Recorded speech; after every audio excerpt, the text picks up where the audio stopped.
પણ ઘરમાં ભલે કાંઈ ન હોય, પણ વરમાં દિવેલ હોય, વરની અંદર સંસ્કારો હોય, વરની અંદર સારી એવી આવડત હોય તો જીવનનું સુખ મળે.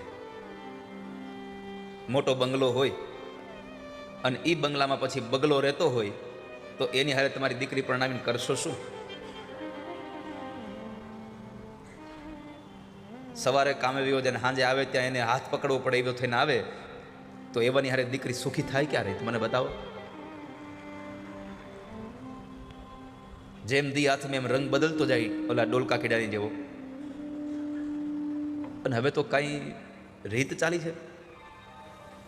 જેમ જેમ સંપત્તિ વધતી ગઈ તેમ તેમ માણસ ન્યુસન તરફ ગતો ગયો છે, વ્યસન કરતો થઈ ગયો છે. વ્યસન તો માણસનો ફેશન થઈ ગઈ છે. અત્યાર સુધી તો પુરુષોને વ્યસન કરતા જોયા હતા, હવે તો માયા મૂકી છે, માજા મૂકી છે. હવે